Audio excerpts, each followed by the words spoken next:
Good afternoon. My name is Paul Infield, and I'd like to welcome you all to this Holocaust Memorial Day event, which is held every year in Lambeth. And we're very grateful that yet again Lambeth Council has hosted us here. This is, of course, the first time that we've held this event in person here in 3 years. The last 2 years we've held it remotely, and we're very glad to be back here. It's a pleasure to welcome so many of you, and in particular the Mayor of Lambeth, Councillor Pauline George, and the Leader of the Council, Councillor Claire Holland. And I want to express our thanks yet again to the London Borough of Lambeth and several of its officers who have given us considerable help to set up today's event. I also want to pay tribute to Jeremy Friedman, who used to MC this event in years past, who sadly died a couple of years ago.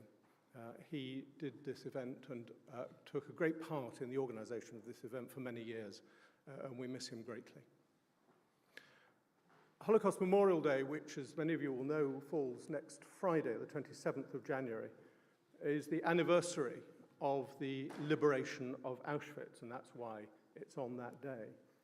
But it's our opportunity to remember the millions of men, women and children who died in the Holocaust, an event which was remarkable not just for its cruelty but for its size.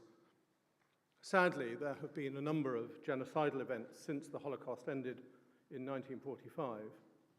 But the sheer scale of the mass murder of Jews and other ethnic groups by the Nazis between 1933 and 1945 still takes the breath away. It's right that despite the passage of 8 years now, since those events came to an end, we pause each year and reflect upon them. That also gives us time to remember the other genocides which have tragically happened since then. So with that in mind, can I invite Councillor Claire Holland to address us?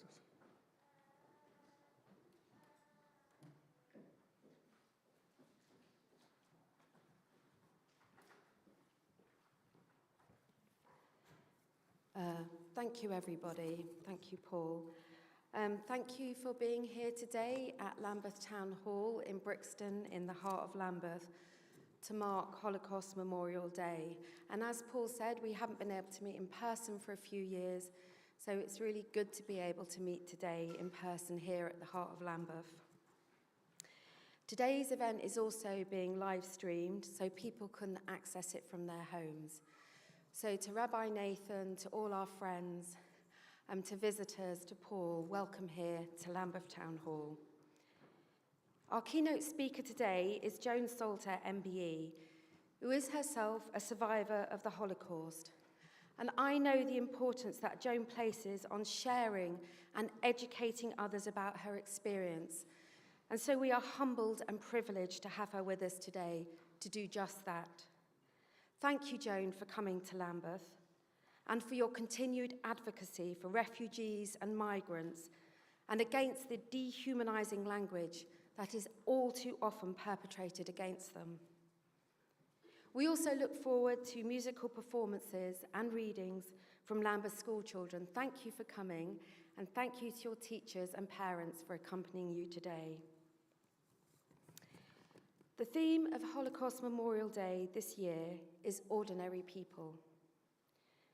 Ordinary people, not criminals, not enemies of the state, ordinary people selected, targeted to be victims in the Holocaust, and ordinary people who were targeted in the genocides of Cambodia, Rwanda, Bosnia, and Darfur.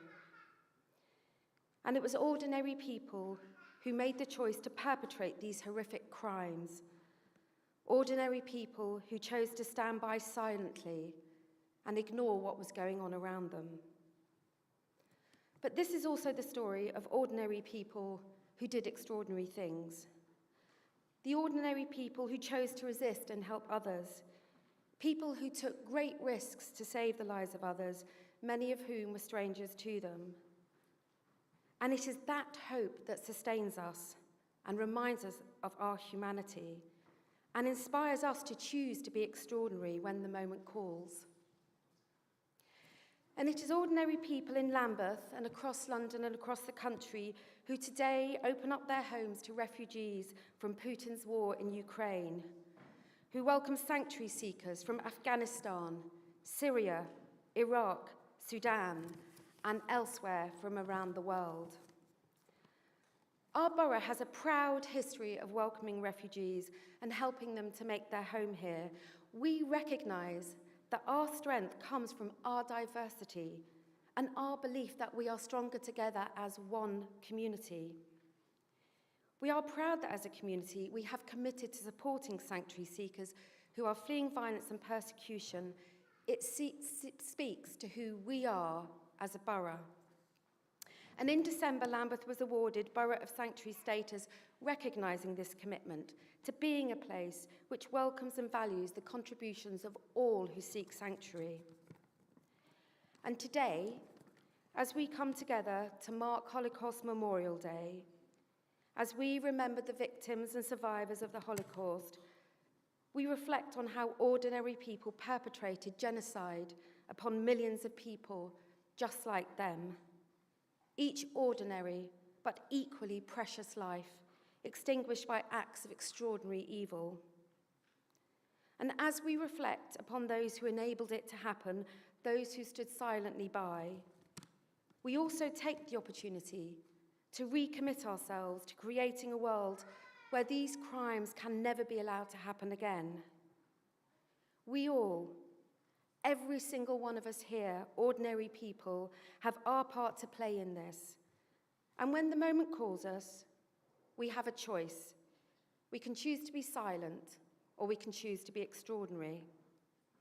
So I want to thank the Lambeth Community Holocaust Memorial Day Planning Group for organising today, for enabling us to come together, to remember together, to reflect together, and to recommit together. Thank you, Paul. Thank you very much, Claire. And now I want to invite the Mayor of Lambeth, Councillor Pauline George, to light the memorial candle.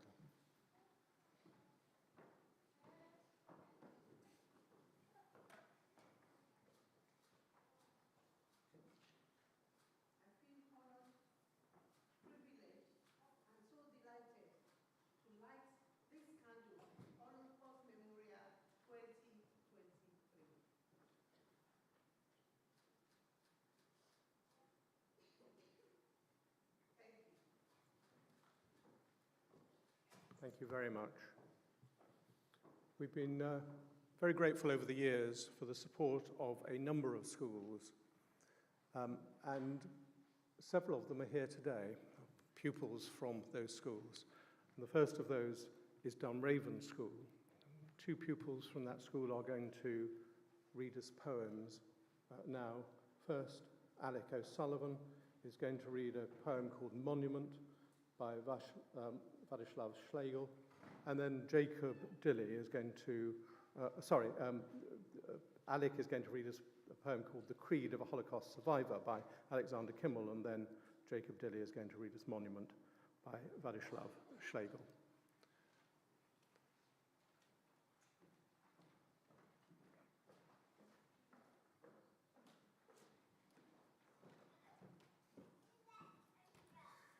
Alexander Kimmel was a Holocaust survivor who wrote several poems about his time in the concentration camps.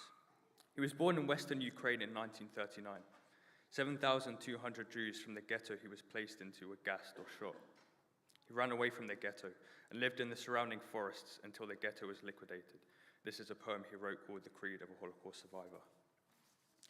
I do believe with all my heart in the natural goodness of man.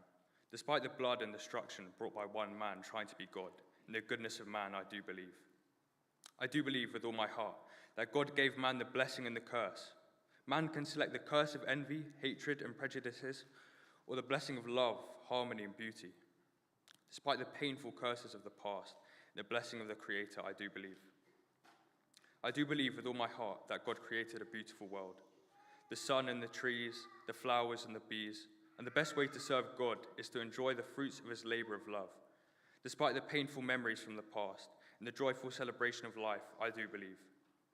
I do believe with all my heart that God has created man in image of his own, and killing of man is like killing of God. Despite the massacres in Rwanda, the cleansing in Bosnia, the folly of Muslim fanatics, and the cruelty of Pol Pot, in the love and compassion of the Creator, I do believe. I believe with all my heart that the Messiah and the kingdom of heaven will come, when man will conquer his destructive urge and learn how to live in harmony with nature and himself, when all the preachers of hate will be silenced, and man will become his brother's keeper, when man will stop killing man in the name of God, and nation will not lift weapons against nation. When it will be, I do not know, but despite all signs to the contrary, in the dawn of a better world, I do believe. Władysław Szengel was a leading Polish Jewess poet who rather unusually wrote in Polish rather than Yiddish. When the war broke out, Szengel was working in a theatre in Białystok, but concerned with the fate of his wife who had remained in Warsaw, he chose to return to the Polish capital in 1940. Following the creation of the Warsaw Ghetto in November 1940, Szengel became one of its leading cultural activists. His poems, which recorded the struggles of daily life in the ghetto, were written for a public audience and were widely performed or passed on by word of mouth. He and his wife were killed during the Warsaw Ghetto Uprising in the spring of 1943. This reading consists of the first stanzas of Szengel's poem, Monument, which was written following the deportation of close to 250,000 Jews from the ghetto to Treblinka in less than 2 months in the late summer of 1942.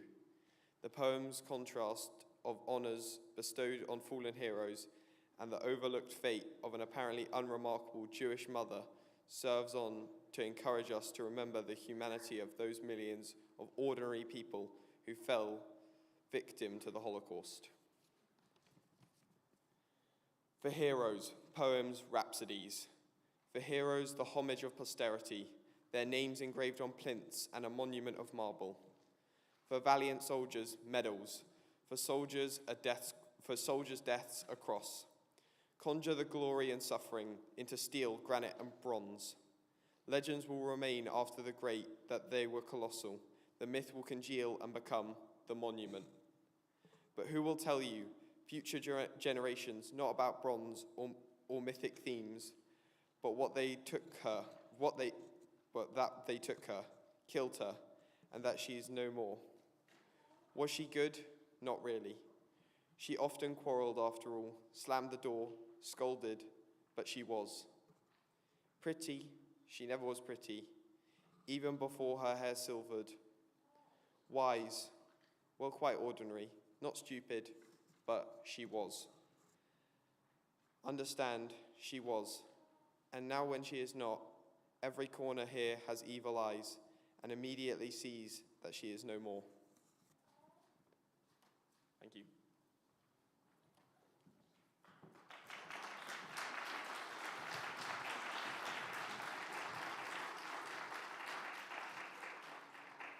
Beautifully read. Thank you very much, both of you. And now it's time for the Corpus Christi School Choir, who I think are going to come up and sing for us. At least I hope so.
second song that we will be performing to you is You've Got a Friend.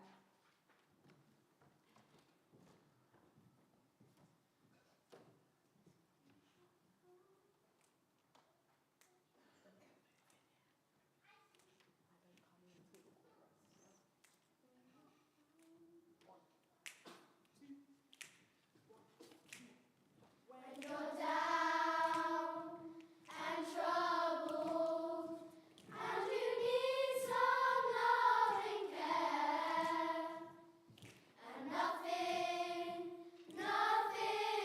is going right. Close your eyes and think of me, and soon I will be there to brighten up even your darkest nights.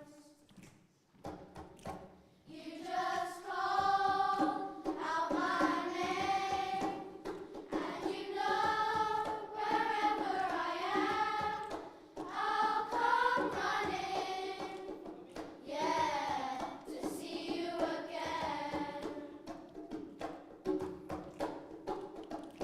Winter, spring, summer, or fall, all you have to do is call, and I'll be there, yes I will. You've got a friend. When you're down and troubled, and you need some loving care, and nothing is going right.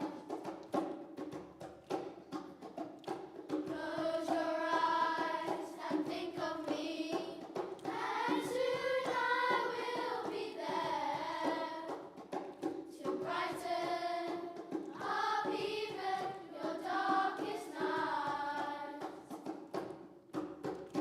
You just call out my name, and you know wherever I am, I'll come running, yeah, to see you again. Winter, spring, summer, or fall, all you have to do is call, and I'll be there, yes I will. You've got a friend, you've got a friend, and it's good to know that you've got a friend. When people can be cold, they'll hurt you and desert you. Take away your soul if you let them, but don't let them try. You just call out my name, and you know wherever I am, I'll come running, yeah, to see you again. Winter, spring, summer, or fall, all you have to do is call, and I'll be there, yes I will. You've got a friend.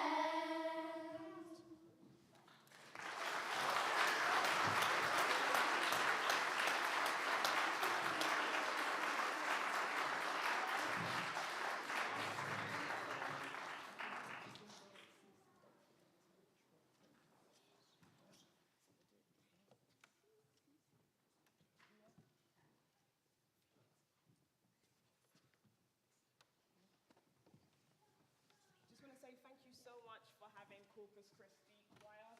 They have been rehearsing for it and they've been really excited to perform for you. Just want to say thank you, obviously, to the parents who've allowed them to come, and just thank you to all the guests and those who have allowed us to be part of such an important event. So thank you. This is our last song.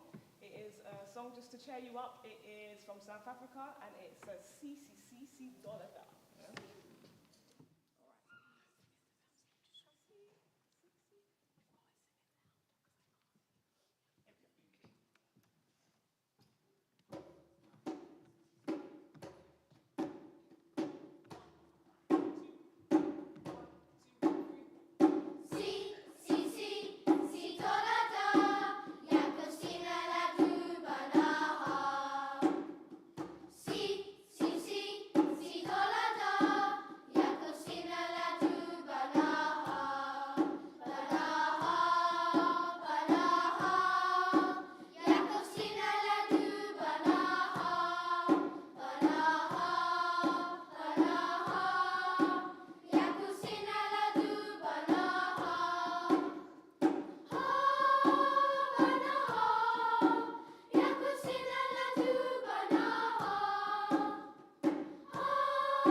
don't think it's my Hello.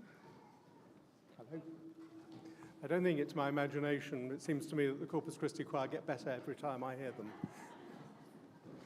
them. I also don't know whether it was designed that way, but the composers of both Somewhere Over the Rainbow and You've Got a Friend, both Jewish, Harold Arlen and Carole King. I don't know whether that was a coincidence. But thank you very much to the choir of Corpus Christi School.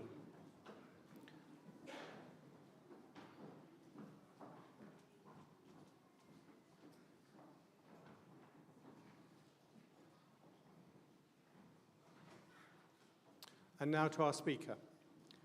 Joan Salter, MBE, probably needs no introduction. An educator, someone who has, throughout her life, reminded us of the Holocaust and educated us about it. And we're privileged and grateful to her for coming to talk to us today. Joan Salter.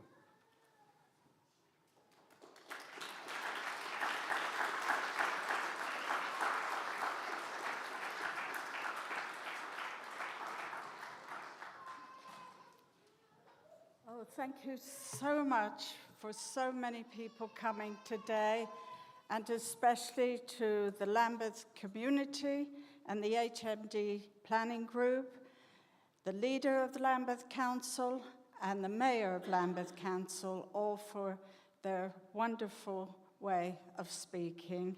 And the two, Jacob and Alex, your very, very moving poems. Thank you again. And as for the Corpus Christi School Choir, what a talented, wonderful group you are. Anyway, now to get to the sadder, or what I'm here for. Yes, as Councillor Clare reminded you, there were ordinary people who committed these most horrific events beyond our imagination. And today I'm going to introduce you to one ordinary family, my father, my mother, and my half-sister, and give you a condensed snapshot of the dehumanization and suffering they endured under the Nazis and the dangerous and traumatic journey they made to ensure our survival. Right now, is it going to work? All right, okay. Right now, no, not working.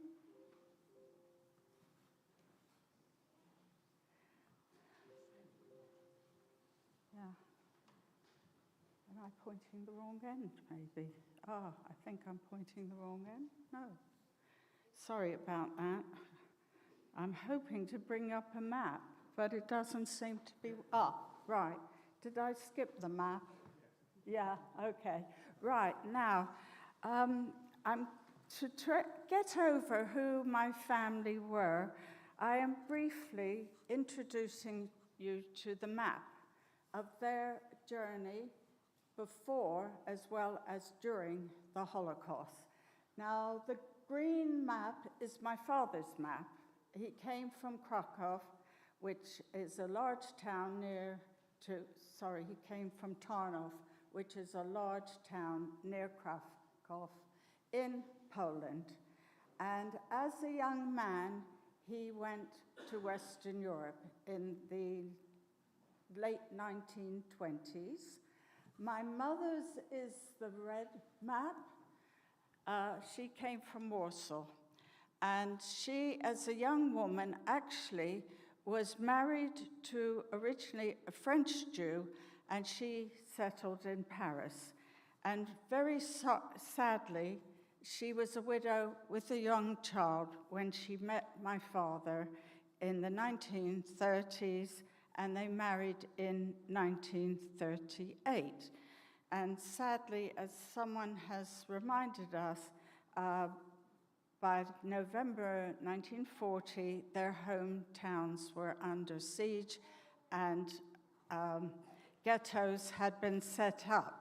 Now, my parents were safe in Paris, but they were well aware of what was going on. And my father thought that Belgium would stay neutral. So at the end of 1939, they relocated to Brussels, where my father had a few distant cousins who sort of looked after us. Now, I'll just briefly point out what all these lines are, and then I will go into showing you the people I'm talking about. So the two red and green lines start from Paris, and then they move up to Belgium. And then the yellow line joins them, which is my line, because in February 1940, I was born. And then, as I will tell you, you will see the lines become parallel lines, because my father, my mother, together with my sister and myself, we did make different journeys down through the occupied of France, which is the beige part, down through what was called the Free Zone, which was Vichy France. And then the three lines go down across the mountains into Spain. And you'll see the green line, my father's line, goes right across Spain and Portugal, eventually arriving in Britain in June 1943. The yellow line, you will see, the red line is my mother's line, and it stops in Spain. And I'll go into all that in greater detail. The yellow line, which is my sister and my line, eventually goes across Spain, Lisbon, and across the Atlantic Ocean to the United States. Now, this is my birth certificate. It says on the 15th of February, 1940, and those of you who've got enough fingers to count up, I'll be 83 in 2 weeks' time.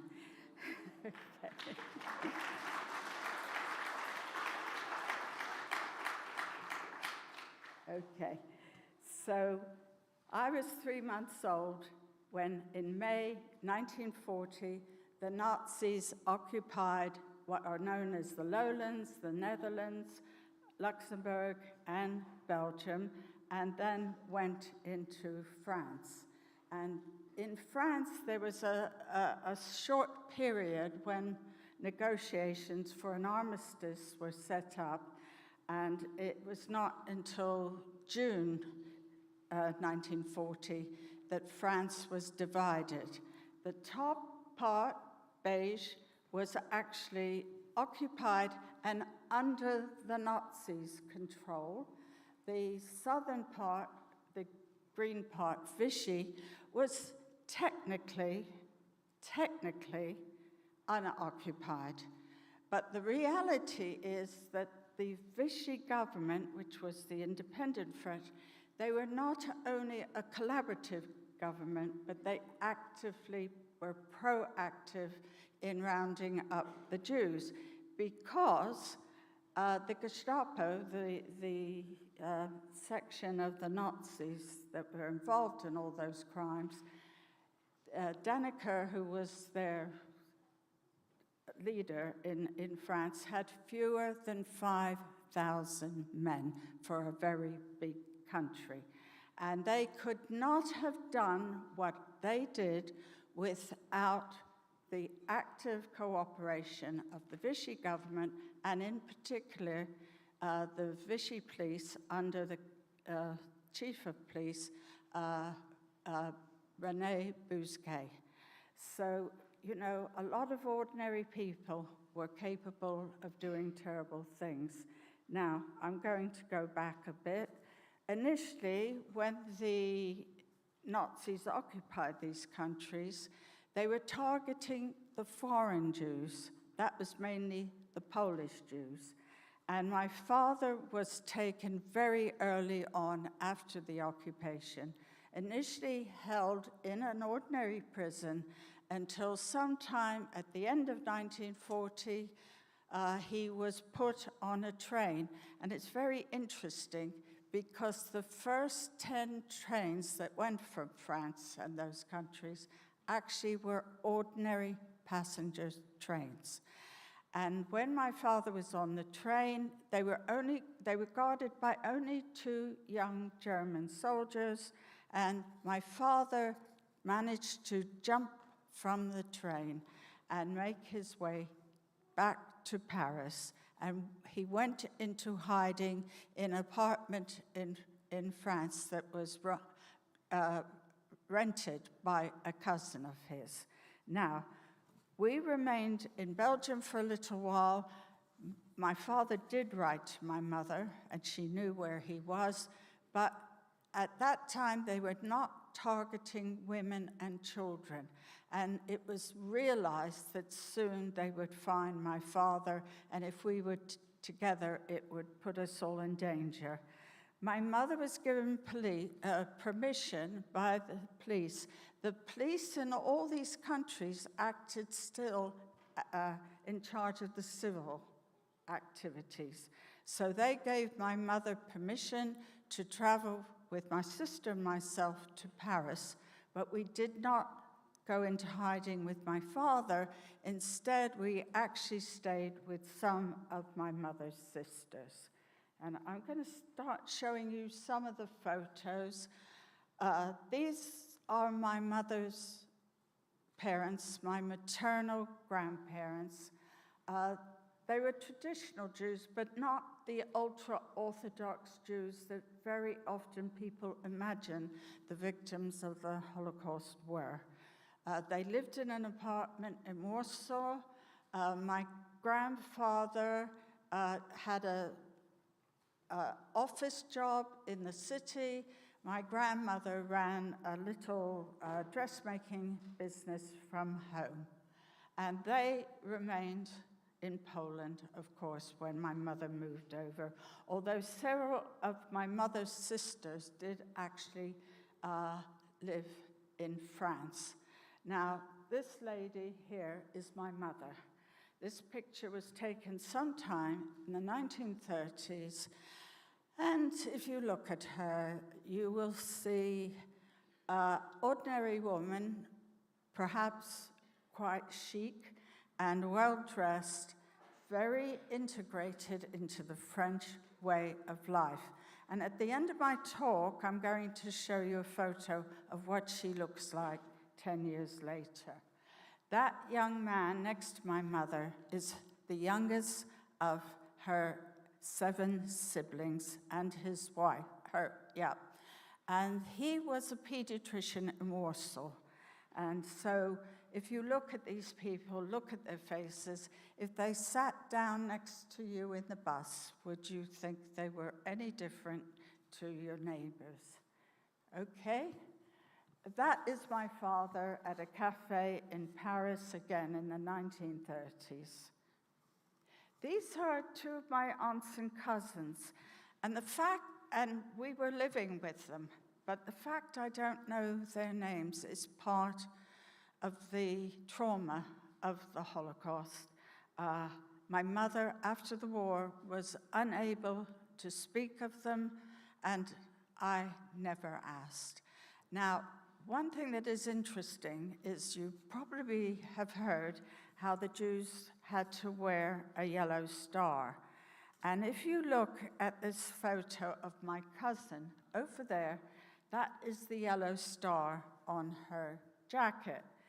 And the reality is the yellow star was not imposed in France until June 1942. And the police began to round up the women and children in July 42. It was the first time they targeted women and children. And so when these aunts and cousins went, in those days, actually the Jews were not allowed to have cameras. In the time between occupation and the rounding up, they began to take away loads of rights. Jews weren't allowed to have radios, they weren't allowed to have cameras. However, my aunts were quite affluent, they were married to professionals, and so they still had resources. And they went to a photographer shop, as was very common, and had these pictures taken, although knowing full well at the time what was just round the corner. Now, my mother had to take my sister and myself to the local police station every so often. I think it was weekly, it might have been fortnightly. And in beginning of July 1942, she went along to the local police station with my sister and myself. Now, from my sister's point of view, the first few years of her life, her father died when she was a baby of tuberculosis, and my mother remained in Paris under the care of her sisters. And so from my sister's point of view, she'd had a lovely life until her mother had married. And then the worst thing, and I'm going to ask all the school children, how many of you really, really, really enjoy fighting with your sisters and brothers? Come on, be honest, that's right. Well, my sister was quite a normal person then in that respect, is that she really was not thrilled with having a young sister and rather sort of didn't like me, I think is the quite honest. These are more of my family, my mother's side of the family. Okay, that's my mother with my older sister. And perhaps one of the biggest ironies, you might know that the Germans declared themselves a nation, a superior nation called the Aryan nation, where all the Aryans were blonde, blue-eyed, fair-skinned, and very athletic. And perhaps one of the biggest ironies against stereotyping people is that my sister, who both parents were Jews, I think her father was actually a Sephardi Jew because she had a Sephardi surname. That was from the Spanish and Portuguese branch of Judaism. And she was absolutely typical of the stereotype of an Aryan child. Okay, now, so I'm back at the police station in July 1942. And what was happening is by this time, what would happen is the Germans would tell the French police, we need 1,000 people for the trains, that being sent to the camps in the east. However, by this time, they had already sent most of the men of working age, and so the French said to the Germans, well, we'll send women and children this time. And actually, Eichmann, who was the senior Gestapo officer in Berlin, did not want this to happen because he knew there would be a backlash. Anyway, my mother went along to the police station on a very hot day. She was holding me, and I'll show you. That is me. I'm probably a bit younger, but, you know, by this time I would have been 2.5. And as you can see, I'm quite a hefty little girl. Absolutely. And my mother was so proud of the fact that in spite it was so difficult to get food and stuff, she managed to feed me. Anyway, she's carrying this heavy baby. My sister starts fighting, put her down. My mother starts crying, and the policeman tells her to go out. She waited until everyone had gone, and then she went back in and saw the other policeman, who was very kindly, and he warned her that we were going to be rounded up. Anyway, through what was known as the resistance, We were smuggled out the next morning, early in the morning, in the back of a laundry van in a big basket, put in that, covered over with laundry, and they managed to smuggle us down into Vichy's, which was still the unoccupied. However, it was coming towards the October 1942 when Vichy was being overrun and when the Germans are ready to take it over. And for a tiny time, we were together with my father, who had previously escaped over into Vichy. However, he was then picked up again and put into an internment camp. He eventually escaped over the mountains into Spain. We didn't go together because of the dangers of being together.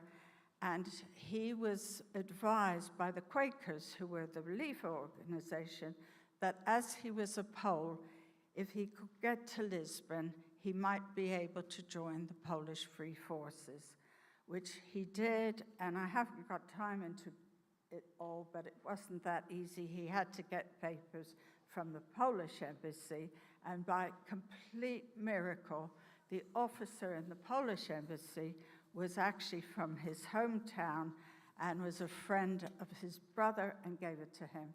And that is how my father arrived in Britain as part of the Polish Free Forces, part of the British Army, in June 1943. Now, what had happened to us, my father thought we had gone because Vichy was occupied, and then women, children, men, elderly, disabled, didn't matter. If you were a Jew, you were on that train. And 11,500 were deported from France, children under 16, and only a handful of those are known to have survived. So I was one of the lucky ones, absolutely. And I owe it to that ordinary policeman who warned us and the ordinary people who smuggled us down and who eventually carried us over the mountains, because in spite of it being July, there was still snow and ice in the mountains, so they had to have helpers helping us. We were captured at the border with Spain, but the Spanish let us in. And people don't realize that because Franco was a fascist, and the expectation was that he would allow the Nazis in.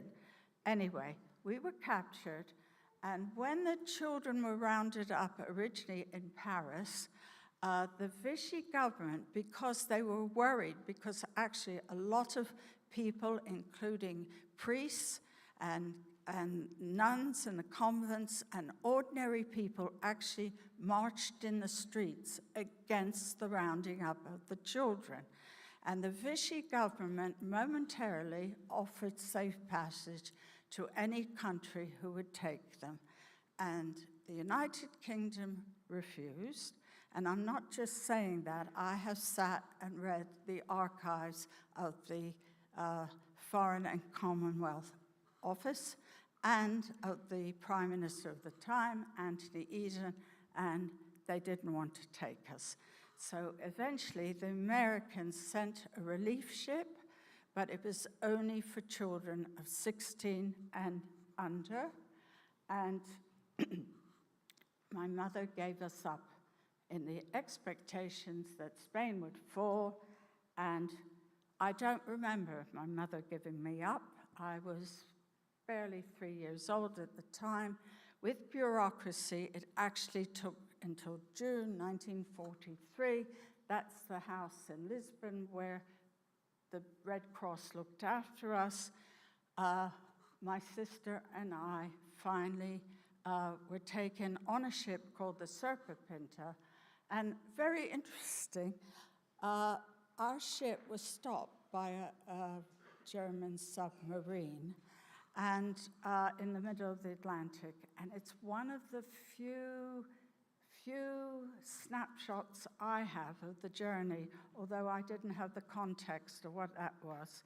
And they boarded the ship, and they saw us on board, and they could have thrown us in the water, but they didn't. So, you know, there were even amongst the German armed forces that didn't obey orders. We landed in America. My sister was ill, and they thought she had tuberculosis. She was put in a hospital. I was in an orphanage.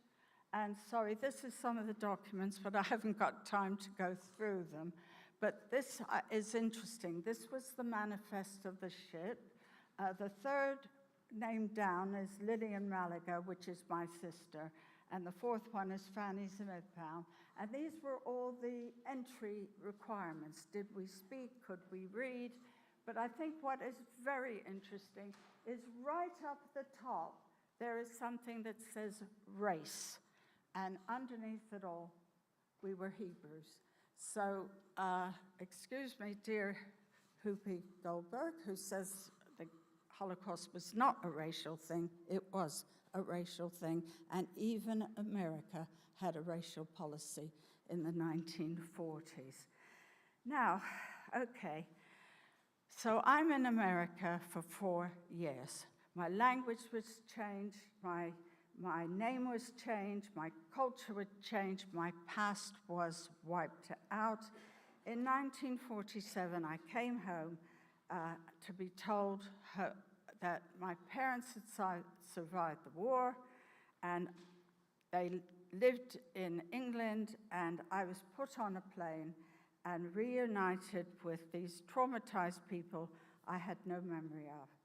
And contrary to what a lot of people believe, it was not a fairy tale ending. I didn't know them. I barely had a language to speak with my mother. They were completely impoverished. And my father had lost his pride. He'd lost everything. After 2 years, my foster family in America said, could I go home? And I went between the two families for 10 years. Now, it took decades before I was able to come to terms with who I am and to create my own identity and become an ordinary person in control of my own destiny. The Holocaust is part of me, but it does not define me. In between the scared little girl arriving at Croydon Airport and today, I have had many opportunities and achievements. In life, we all have our crossroad moments. I was lucky in the people who guided me onto the right road, enabled me to achieve my potential.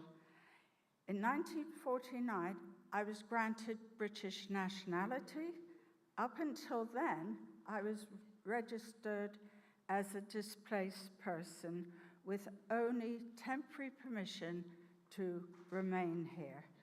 I trained as a community worker in London and was then promoted to the role of youth and community officer within the Inner London Education Authority. I have lived and worked in London the whole of my adult life. This is my safe place, my home. I'm married, have 2 adult daughters and 1 grandson.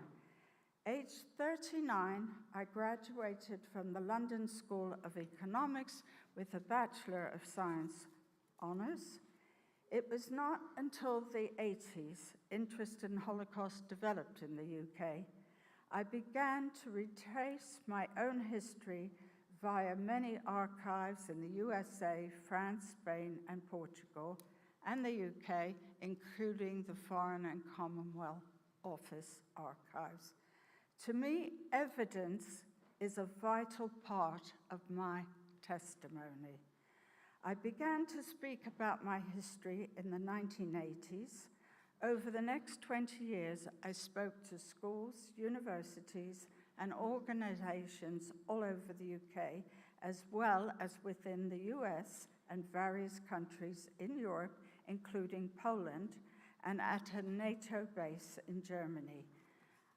I have worked with various Holocaust organizations for over 25 years. I began writing not only on Holocaust-related subjects, but also as a scriptwriter, and in the 1980s wrote an episode broadcast on the BBC's original drama series, All Creatures Great and Small, How British Can I Be? I was, for a period, the chair of the Child Survivors Association and co-edited a book, We Remember, which it is an anthology of 31 of child survivors' experiences, which covers every country and every experience that happened within the Holocaust. In the late 90s, I recognized my Polish Jewish roots during the first of my visits to Poland. I traveled to the birthplace of my parents and the death place of my grandparents and the 40-plus members of their descendants murdered in the Holocaust. I and one cousin are the only remnants of this generation of our branch of the Zimmerbaum and Perlman families. At each place, I recited Kaddish for the souls of our large extended families who had died in Tarnów, Warsaw, Belzec, and Treblinka. Age 76, I achieved a distinction for my research master's in Holocaust and Genocide Studies. In recent years, I have written and published a variety of academic papers and presented at academic conferences here and in Poland and Greece. A paper I have written on the Jews of Tarnów in Poland is due to be published in an academic journal this spring. In 2018, I opened an official envelope marked OHMS, assuming it was my tax statement from the Inland Revenue. Unlike others, I do actually pay my tax.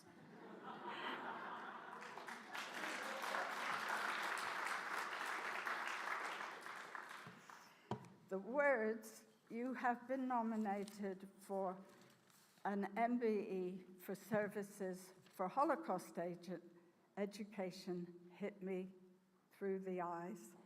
My thoughts went back to that frightened, traumatized little girl standing on the tarmac at Croydon Airport, and I know how thrilled my parents would be.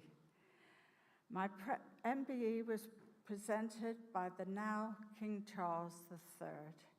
I have traveled to all 7 continents from the Arctic to the Antarctic and seen so many fantastic sights throughout the world. The most wonderful sight of all is standing on Waterloo Bridge with the view of St. Paul's Cathedral and the Houses of Parliament that on my right. This city is my home, this country my refuge, this king my head of state, and these are what define me, not the Holocaust. Thank you very much. Thank you.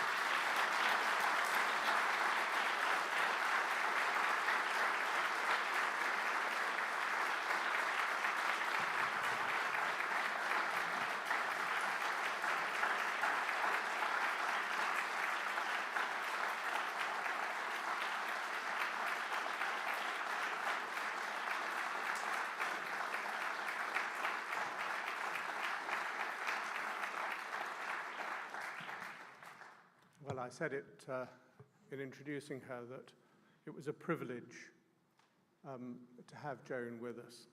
It is also fascinating, isn't it, actually, to have someone who has lived through such events and is here to remind us. And it says a lot about her that she's willing and prepared to come here to tell us about those terrible events which affected so many, including her. And now we have another school, Streatham and Clapham, four pupils from Streatham and Clapham High School who are going to pay us a piece by Borodin.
Well, thank you very much to the string quartet from Streatham and Clapham High School. That is not an easy piece to play, in case you had not already gathered that, and that was beautifully played.